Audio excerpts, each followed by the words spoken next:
Take a question for Coach Kingston.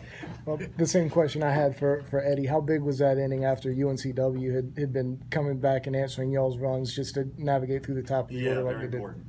Because it was, we talk about it all the time. This game is about you take a punch, you throw a punch, take a punch and throw a punch, and that's a really good team that was in the other dugout today. I think the media talked about it was probably the best number 4 seed in the country, and I would agree with that. They ended up with 39 wins. They had a 3.2 team ERA. That was a tough bunch in that group, and they could really swing the bat too. We knew it was going to be a battle today. We knew it was going to be a battle. We wanted to try to get it done in game 1, and they obviously didn't want to let us do that. So just thought it was a solid baseball game with 2 real high-quality teams. Mark, can you describe how proud you are of this team for being where they were 6-7 weeks ago and now being here? Yeah, I mean, I'm happy for them. I'm happy for these kids that they get to enjoy what college baseball is at its finest. I mean, going to super regionals, having a chance to go to Omaha. I mean, as a coach, you want to see your guys experience that. Years ago, they decided to come to this program because they want to experience that. So to see them deal with the ups and downs and everything they've had for a while now, to see them get that out and say, hey, we're going to supers with a chance to go to Omaha. That, as a coach, that's what you care about the most. Seeing the hard work, seeing the lessons that these kids can take from this about never giving up and battling adversity. And if you keep fighting, this is what can be waiting for you. To me, that's very satisfying. Coach, what makes this team mentally strong? I mean, throughout the game, especially in the early portions, you guys were leaving some opportunities on the table, but you just kept hacking away. It didn't seem like the team lost confidence. Right. Well, we have some very good seniors. You have to start there. We have some very good seniors that make sure that they're echoing in the dugout that no matter what, we keep fighting, that you don't get down no matter what. You just have to keep pushing forward. So I'll start with number 1, we have very good senior leadership. And so from there, it's just you want that to be the culture of your program, that people say, hey, if we're going to knock South Carolina out, they're going to be a really tough out. So to me, that's just what we have always been known for in this program, and we want to make sure we're always known as being that type of team. Mark, you said before the regional it would probably come down to pitching, and your guys were able to stay out there and eat innings. Just how good is that to see it happening now when maybe earlier in the season it wasn't? Yeah, it's outstanding. The guy that pitched today, had some struggles throughout the year, and some of those Tuesday games that we didn't think we should lose necessarily. He was on the mound getting experience, taking some lumps along the way. But that's why you have to do that on a Tuesday night. You have to give guys, freshmen especially, you have to give them innings so that when you need them in a regional setting, they're ready. And I think that's what, everything that led up to today prepared Carmen to be as good as he was. So to me, that's the payoff. You take some bumps along the way, but the payoff is that kid is ready when you give him the ball in a regional setting. Kind of piggybacking off that a little bit, can you just talk about Sawyer's performance and your confidence in him as a closer? Well, I've said it all year. He's one of the gutsiest, most competitive kids we have, if not the top. And he got us 3 big outs there at the end. Eddie, we thought, was just starting to run a little bit out of gas.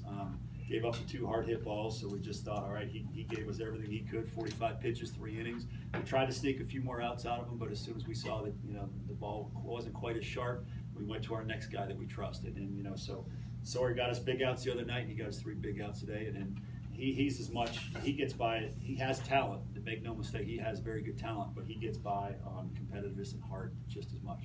Coach, kind of along the same lines, you talked about senior leadership, but the senior talent and all those guys, Stokes and Bride and Taylor all coming up with big hits for you again today. It seems like that's been kind of a theme for this team down the stretch run, hasn't it? Yeah, it sure has. And it's interesting with seniors. Sometimes seniors that don't get drafted start to worry about the rest of their life, and they don't necessarily put as much work in on their baseball game as maybe they did when they were younger, when they had the dream of pro baseball as an ultimate destination.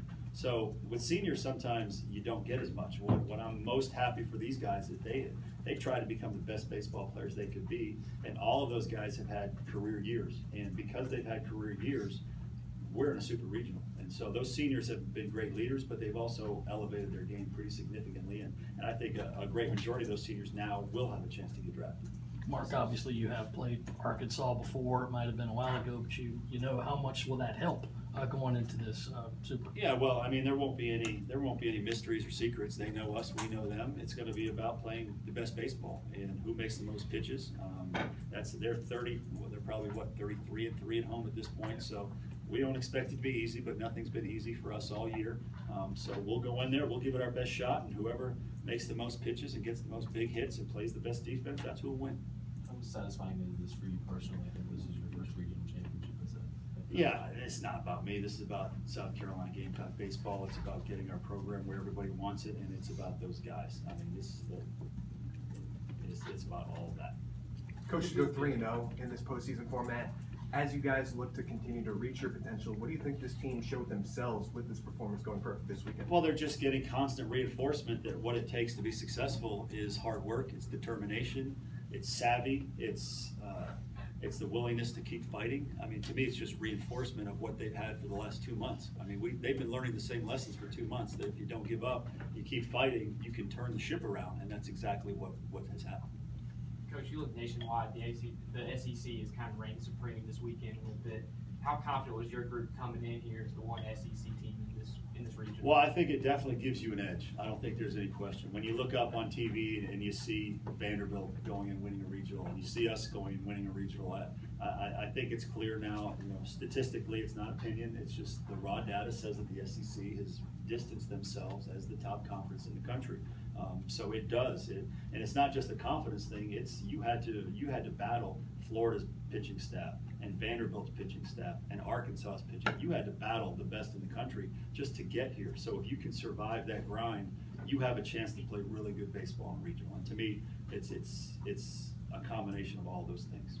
You've been a coach on a lot of teams that have gone through various stages of the postseason, NCAA postseason. I know it gets different once you get into the year, but when you were taking kind of a broad perspective before the season, did you feel like this team had the potential to make it into the top 16 teams in the country? Well, I mean, you would have had to be real optimistic at that point. You know, we never put a ceiling on what we think a team can do. We go into every season just saying we want to maximize that club. Whatever that may be, whatever kind of talent you have, whatever hand you've been dealt, we just want to make sure we are maximizing the talent of that team. And early on, it took us a while to figure out how to do that. And we were dealing with injuries, and we were dealing with roles maybe that we hadn't quite figured out yet. So, to me, I just think it's a situation where we figured some things out, and now we want to continue to build on it. Coach, what did it say about Danny Blair that he was able to come off Friday's big performance and put together 2 more solid ones? It says that, you know, he's got character, period. He could have mailed it in a long time ago because we had a pretty set outfield out there of guys that were getting playing time, and his role had been minimized more to be a defensive replacement. And while that's a valuable role, it's not as fun as being a starter every day, hitting at the top of the lineup. So he could have easily mailed it in a long time ago, and he did not do that. And it's funny how this game rewards that type of perseverance. For him to be the regional MVP, if there's not a lesson in there, I mean, there never will be. How would you have reacted if at kind of the low point of this season someone had suggested to you this is potentially a super regional type team? Well, I would have said we better make a lot of adjustments. We better fix a lot of things. We better get some breaks along the way, and at that point we don't have any more time to waste. That's what I would have told you. But you know, if you surround yourself with this game and the stories long enough, these things happen, and so that's why you just can't ever give in. As a coach, what has impressed you most about this team? The fact that they came back from the dead. I mean, what's better than that? You know, and once again, it could have gone. We came to a fork in the road at that point, and it's been well documented. But we're here. I mean, we're here. So. To me, it just for the next 40 years, these kids will remember this. They'll remember how low we were, and how we had to really circle the wagons, and we got here. To me, that's what I'll remember. But most importantly, these 18, 19, 20, 21-year-old kids will remember this, and it'll serve them well for a long, long time. You mentioned the success that Arkansas has had at home, not looking ahead too much. I know you guys will put the prep in, but you're the last team to beat them there in Fayetteville on April 12th. What worked for you guys that day, and what will you try to tap into as you then approach it? Well, we won a pitcher's duel that day. All 3 games that day, or that weekend series, were very close. I believe it was 3-2, 2-0, and 2-0. It was freezing that whole weekend, and it was rainy that whole weekend. So the conditions were not conducive for much offense that weekend. I'm sure it'll be hot and much different this time. So that series was won with pitching and defense. My guess is you'll see a little bit more complete baseball. You'll see a little bit more offense. but it still will always start with pitching and defense. One more question. Or not. Congratulations.